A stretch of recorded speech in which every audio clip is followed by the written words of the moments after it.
Good afternoon, I'm Sean Yao and this is One News Now. There has been no let-up on questions about China, even as President Bongbong Marcos met with U.S. Vice President Kamala Harris earlier today.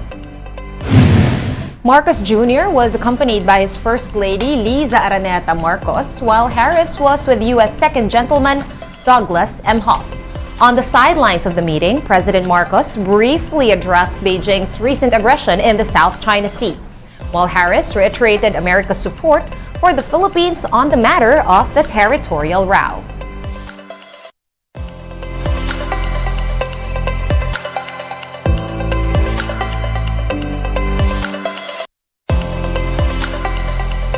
President Marcos shared his dream of a better Philippines to Filipinos in the United States.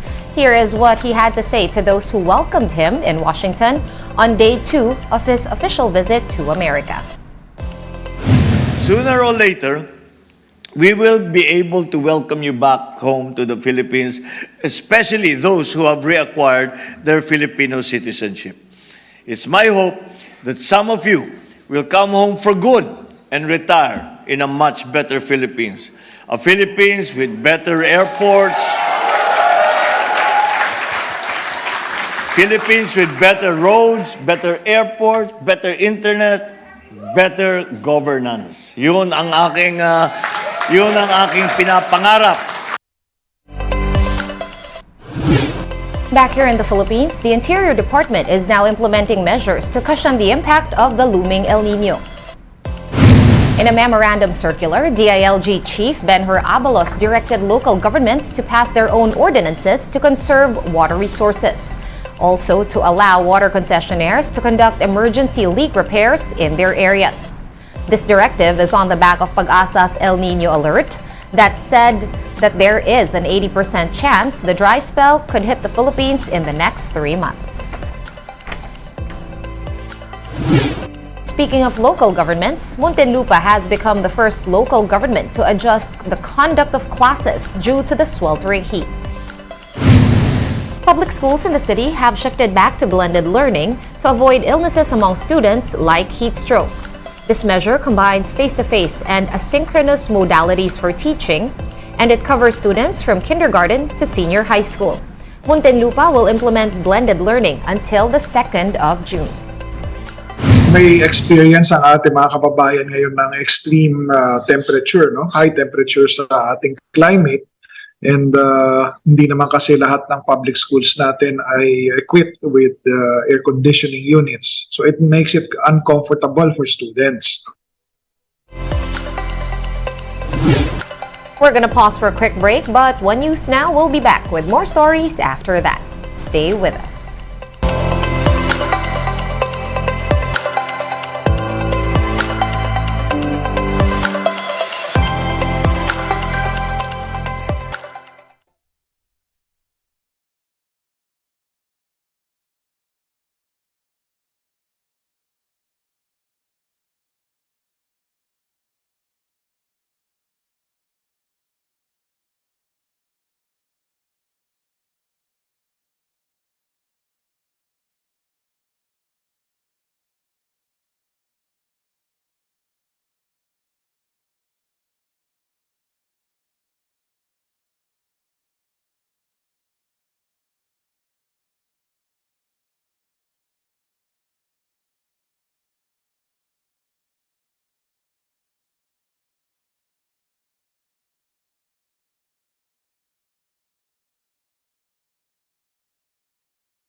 You're back on One News Now. I'm Sean Yao.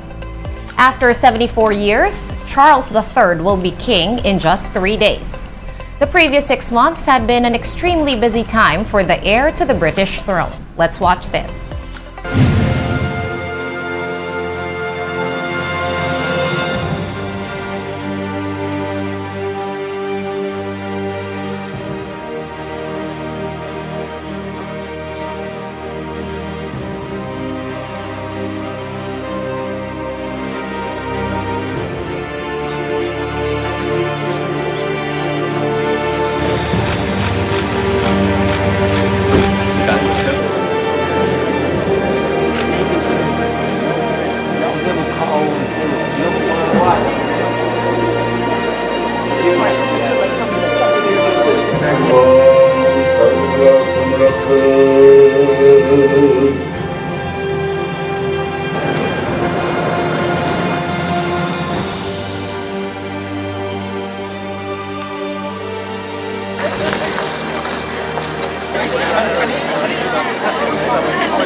I think we are already surprised by the Prince Charles who was turned into King Charles, and whom we still call Prince Charles because that's how we think of him.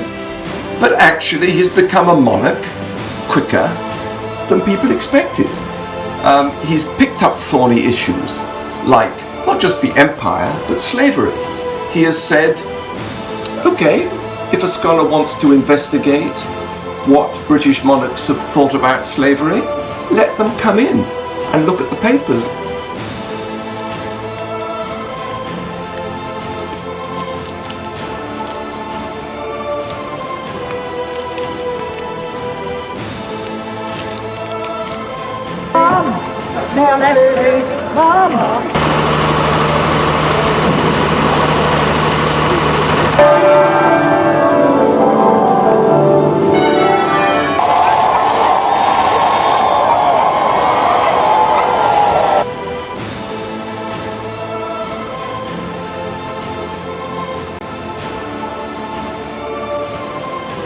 It's a big thing to take on at that age, you know. I mean, it's suddenly his whole life has changed, you know.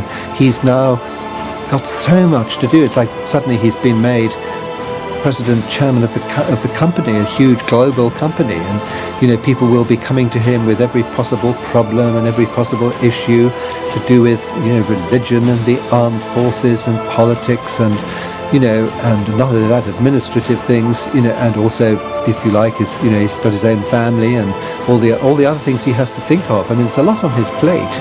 It's a big thing to take on at that age. So yes, I suspect he's a man in a hurry.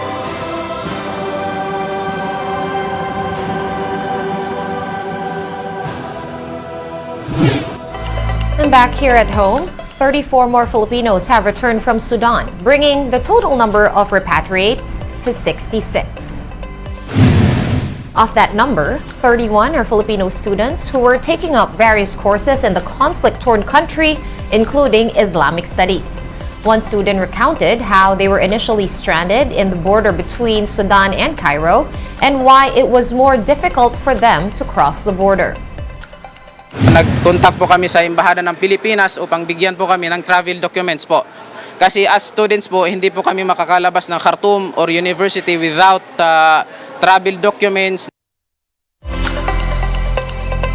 Meantime, the government again promised assistance to all Filipinos returning from Sudan.